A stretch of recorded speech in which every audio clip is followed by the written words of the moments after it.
Are you a business owner stuck in fear, doubt, and worry about what the marketplace will look like in the future? Then this show is for you. Strap on your seatbelt and get ready to disrupt and innovate. Here's your host, Lisa Levy.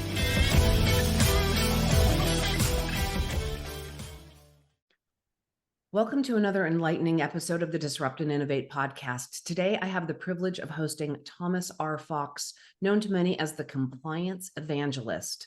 Tom is not just an expert in compliance, he's literally the guy who wrote the book. His international bestseller, The Compliance Handbook, is in its third edition, and it's become a cornerstone for professionals navigating the complex landscape of compliance and ethics. Tom's expertise is unparalleled. And as the founder of the award-winning Compliance Podcast Network and the voice of compliance, Tom leads the social media discussions on compliance, bringing invaluable insights to professionals worldwide. He's also a thought leader with me at the C-Suite Network, where he continues to influence and shape conversations around corporate governance and ethics. Tom, welcome to the conversation. Thank you so much, Lisa. I am so excited to have you here. We've known each other for a few years, and you really, without necessarily knowing it, stepped into the world of podcasting in the midst of the pandemic, and you own a market. So let's talk about the power of podcasting and what that means. Tell and share with the audience a little bit about how you got to the point where you have built the Compliance Podcast Network, what it means for your business, and what it means to people in the audience who are navigating the business world. Sure. I started podcasting in 2012. It was a natural outgrowth of my blogging. I had started blogging when I started my own consulting business in 2010, and it was really just seemed to be the next step. In 2017, I got the bright idea that I would form a network of podcasts focused on my area of law, which is legal and regulatory compliance. So I went around to all of the trade groups. We had three, two for-profit, one nonprofit. I said, look, let's form a consortium or a joint venture. We'll corner the market on the podcast format for compliance professionals. I could get no interest, so I just did it myself. I putzed along with that for a couple of years, and in 2019, I decided I had to fully commit to that or move it to hobby status. And I really enjoyed podcasting, so I quit practicing law, fully committed to the year for podcasting. I bought all the cool toys. I built this huge infrastructure of a network out. And at the end of the year, I'd made about $10,000. And I thought, well, that was an interesting experiment. I guess I have to go back to playing lawyer. So I started playing lawyer again in 2020. And that worked until until the country was shut down for COVID. So all my legal work ended and I had nothing to do. And I was sitting around trying to figure out what I was going to do. And literally about May 15th of that year, I got the same phone call from every product provider in compliance, which was the following: how long to get access to your network? Because in the compliance realm, pre-pandemic, almost all marketing was done in person. Trade shows, conferences, breakfast roundtables, dinner events, etc. And of course, none of that was available. Well, even by that time, I had the largest social media presence in compliance. And because of the work I'd done in 2019, my answer was 24 hours. It was literally just a drop and drag or, put and play. And so my little world blew up. And I, since that time, have focused almost exclusively on the podcast realm. I started a second network, which is a rural podcast network. And I don't say it very often, and I certainly don't say it very loudly, but I still will practice law and do some compliance work, but I mainly just do podcasting now. And so there are so many people out there who we've heard, and right, I'm one of them, we're having this conversation as a podcast, that podcasts can change your business model, right? It is a lead gen opportunity. It offers credibility. It does many things. And yet so many podcasts fail to gain traction. What are some of the things that you think you did differently that have helped you build now 2 networks of podcasts to a point where it really is driving, it is your business. It's not supporting it, it is the business. So there's multiple reasons to start a podcast. And the reason I started one was literally, like I said, it was a natural extension or even outgrowth of the social media marketing efforts I had in my consulting practice.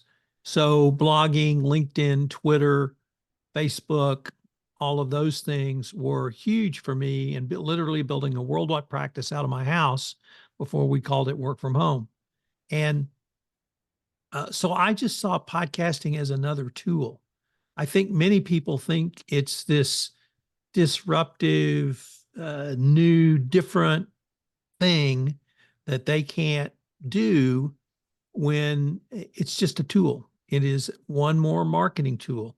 I mean, I look at your background and I see 2 books. Well, guess what? Those were tools for marketing, and they are called books as opposed to podcast, which can be a marketing tool. And so I've always seen it as just another tool where I think many people are afraid to get in because it's audio, it's different. You have to have a microphone, you have to have recording software, you have to edit, you have to post on social media, and it's a lot of different things that people may not have done or may not feel comfortable with. And my response to it is it's just a tool. It's a powerful tool. It supplements your other tools. It can be your sole tool if properly used. But I think many people just think it's different and it's something they cannot do. So let's play with this idea of the tool and break it down, because you are artful and masterful at using it as a tool and leveraging it. So, right, a podcast, right, starts out as audio, probably audio and video for most people at this point in time. But it's just, that's one use of it. So how do you break the podcast down into other things to continue to leverage the content? Sure. But let me start with the audio. And it took me a long time to realize this. I'm a rock and roller from a long time ago, so I should have known it, but there is something inherently different about audio. I used to tell people I'm in your head, literally, because you're listening to me. And there's an engagement with audio that is different than an engagement with video or the printed word or a book or a short form video or anything else. And the audio format makes people actually more comfortable with you. And I don't want to say it makes them more susceptible to your message, but it does make them trust you more. So never discount the power of audio. And that's the primary differentiator with the podcast format. But you're absolutely right. A podcast is one tool. So let's just break that down a little bit. You've got a podcast.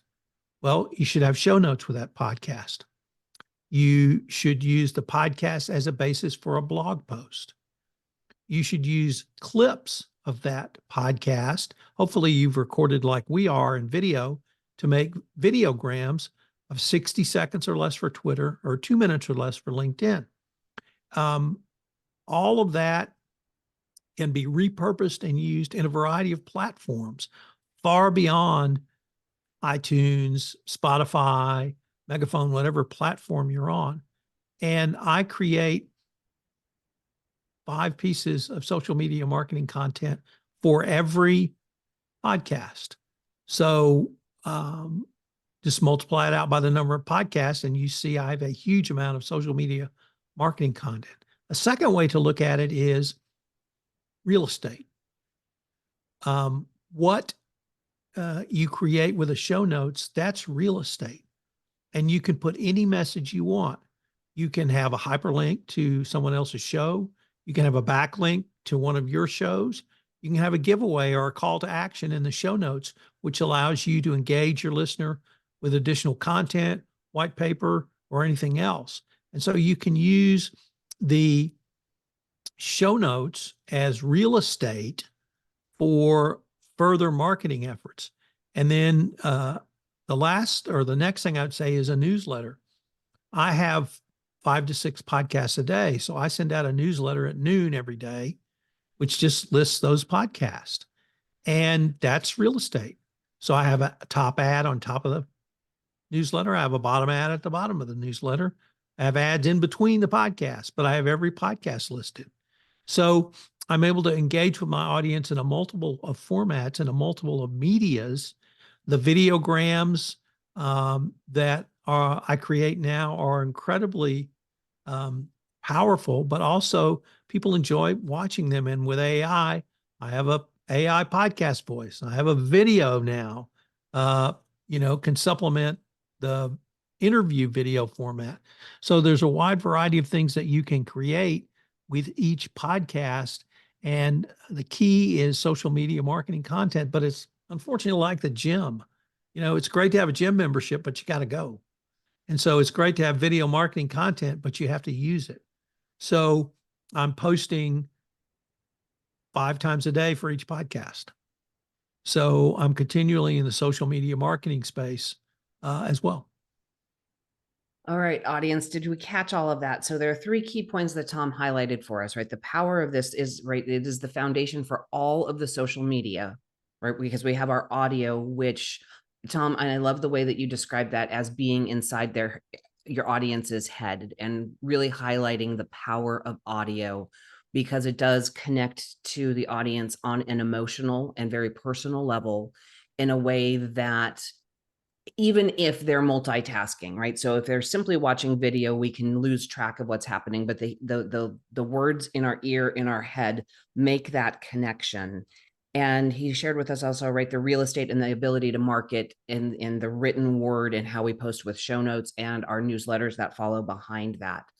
For business owners, we've been told, and there are people out there who pontificate that content is king, and it is, but you have to know how to use it. So much like the gym membership, the power in all of this is actually doing the work.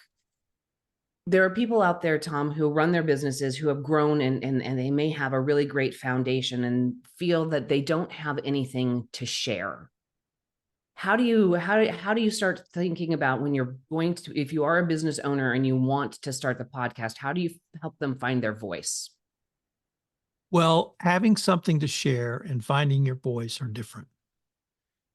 Everyone has something to share. I don't care what business you're in. If you have a commercial product, you have something. You could be selling, your store could be selling cans of tomato soup only. And it could be Campbell's tomato soup. And that's the only thing you sell. Well, guess what? That's a story. You could sell every brand of tomato soup. That's a story, or anything else. It doesn't matter, because whatever you sell is your story. And people are interested in human interest stories, whether that's me and my journey in podcasting, whether it's you and your journey in consulting, whether it's the business pivots you've made. Everyone's story is unique, and everyone wants to hear other people's stories. And that's really the power of podcasting. But whatever it is you have to sell, that's what people want to hear about. And I use the example of the cans of tomato soup intentionally, because there's not much more of a basic product than that. Yet, you can talk about your supply chain. You can talk about how you market it. You can talk about the different kinds of tomato soup. You can talk about the different customers for tomato soup. You can talk about the different kind of tomatoes. It's almost endless. Where has tomato soup been used in a movie? I mean, it doesn't matter. And so people are going to be interested in that. And frankly, the more niche you can go, the bigger you're going to make your show or your network. And that's what my vision around the Compliance Podcast Network was. I knew I would never have Joe Rogan downloads, because legal and regulatory compliance is a very niche market. Well, by going niche in that area, I own that space now. And let's talk a little bit about the power of owning the space, right?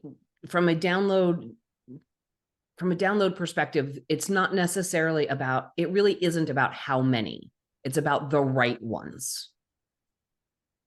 Well, actually, it's a little bit different than that. Okay. It's not about downloads. It's about engagement, because a download is defined as someone who's physically downloaded your podcast and listened for 60 seconds. That's what a download is. And that's about 10% of my total engagement. So I am on platforms that you don't have to download, but they listen for 60 seconds. I get a credit. That's called a listen.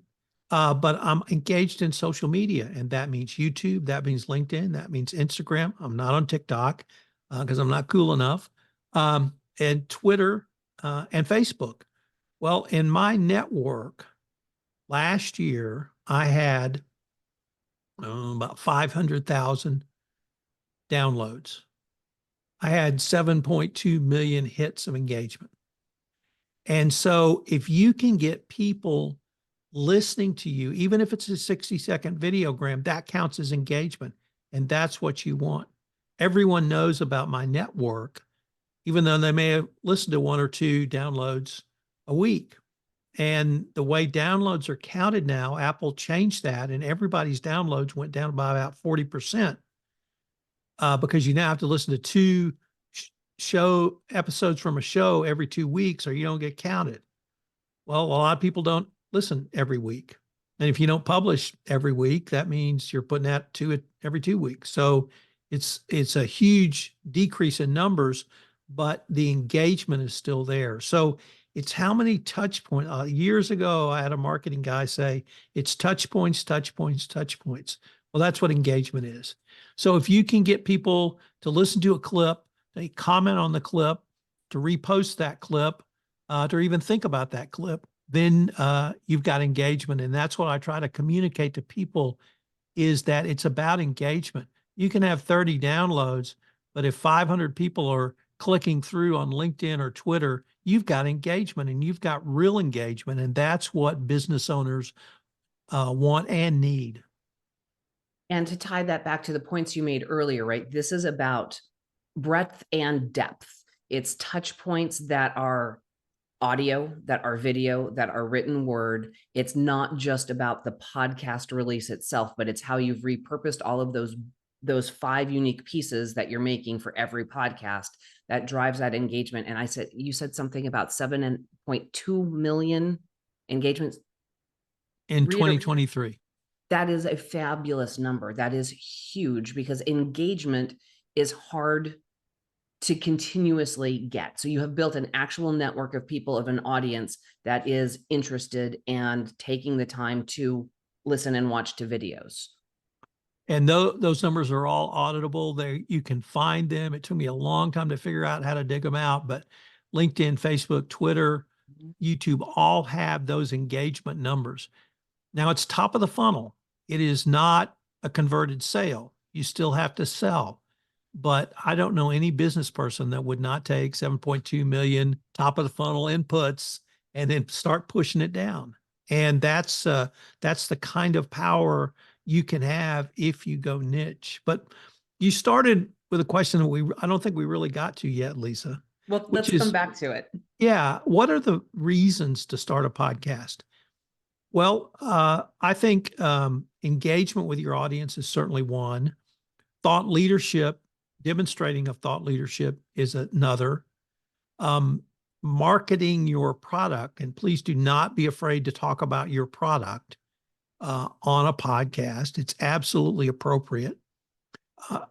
Another thing is, I'm not quite sure how to phrase it, but engagement with customers or potential customers. If I sent you an email, Lisa, and said, I'm Tom Fox, I do podcasting, I'd love to talk to you about producing your podcast, you might or might not respond. If I send you an email and say, my name is Tom Fox, I'd like you to come on my podcast and talk about you, you get 100% open rate and success rate. And so it allows you to meet new or potential new customers in a way that you typically would not have. And then the final point is we did spend some time on, which is the creation of content marketing material. So all of the videograms I create, all of the social media shares, all of those are evergreen content that can be used. They can be used on all of the platforms I said, but also it can be in an email campaign or a newsletter campaign. And then if you do enough podcasts, you write blogs, you have enough for a book. So that's yet another form of marketing. And I'm a big believer in books and having written books and using books going forward. So in that, I want to highlight for the audience, because I don't think that I did it in the intro. Tom has published more at this point, 25 books. So again, another dimension, right? This is about breadth and dimension of how we use our content and apply it so that we are touching people, prospects in different ways. And the point about hosting a podcast to get to your ideal client profile is absolutely spot on. No, reaching out and inviting somebody to share their story on a podcast very seldomly ends with a no thank you. People love to share their story, and especially if there are people who don't do it often, the and it's not flattery for the sake of flattery, but our egos like to hear I would like to hear your story, and please come share your story. Everybody likes to tell their story. Sure, absolutely. And you never know which way a story is going to go. And it never ceases to amaze me, the uniqueness of each person's story, and then how that story will apply to a multitude of other persons, because we're all human. We are all human. So Tom, as you've built the Compliance Podcast Network, you actually started growing that during the pandemic, right? Sort of under the worst case scenario that became a major opportunity for you. What are some of the challenges and roadblocks and obstacles that you faced in building the network, or things that you faced in just building the initial podcasts that might be interesting stories for our audience as they consider what they might, what might happen as they start to build and grow a podcast? One time I was on a panel, Lisa, in a podcast conference, and the question was, what's hard about podcasting? And I sat there a minute and thought about it. And I said, there's nothing hard about podcasting. Practicing law was hard. The hardest thing about podcasting is getting off your duff and starting. I tell people, what do I need to do to start? Start. Period. End of story, end of statement. You can do it for $50. You can do it with all the cool equipment that you and I have. It is easy and it's entry into a market as there is.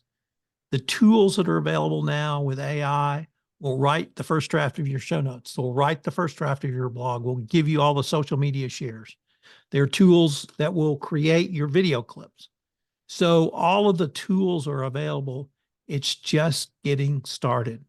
Whatever it takes to do that. When my daughter was 7, she wrote her first book.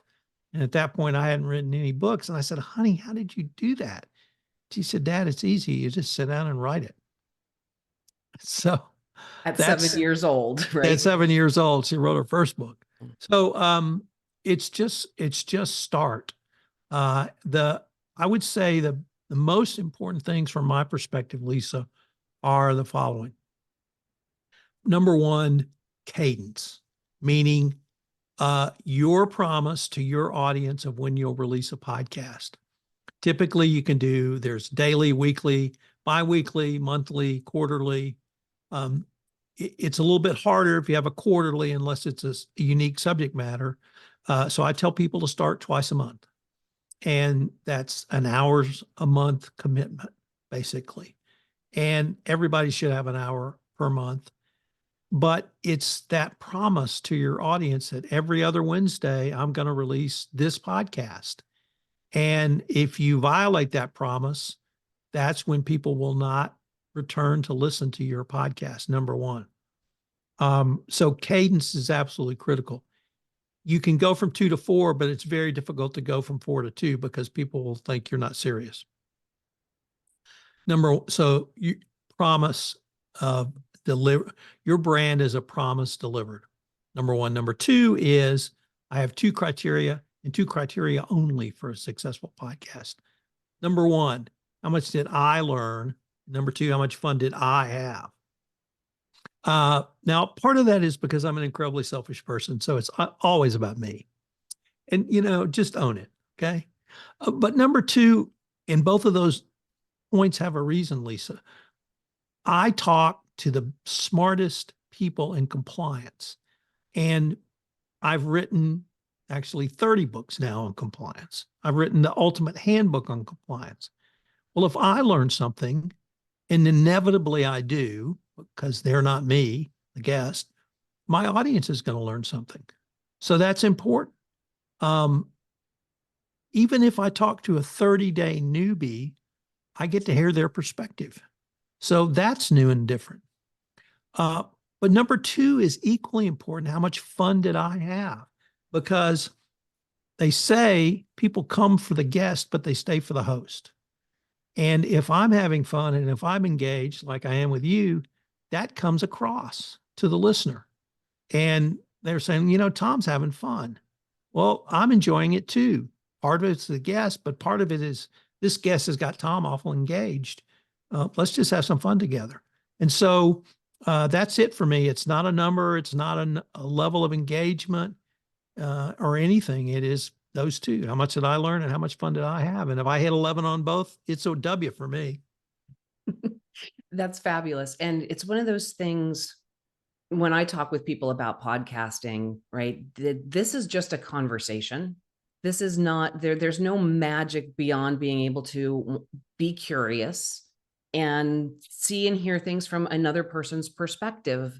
And I have said this in other contexts, Tom Fox is one of the best hosts I have ever had the pleasure of guesting with. And I am having so much fun having him in this conversation with me here, because the knowledge, the wisdom, the perspective that he has to offer. Tom, thank you for sharing all of that with my audience, who is a little bit different than your audience. And so I'm thrilled to share and bring this out. But right, that promise, that cadence and delivering the content as you're nurturing the relationship with your audience, for those of you listening and thinking about it, is really important. Start small and grow over time. There is no such thing as perfection. I don't think, Tom, that you said it quite that bluntly, but start, and where you start is not where you're going to finish. What Tom is doing today, I'm sure, is nothing like his first podcast in 2012. Learning and having fun. Isn't that what these conversations are all about? And in our world today, people are often very much we can get stuck in an echo chamber and only hearing things that are similar to what we think and feel. In the world of podcasting, so many different topics are out there for us to listen to that I think that it's a way to break down some communication challenges I think that we have in our society, because there is such a wealth of knowledge out there if only we take a moment and listen. Well said.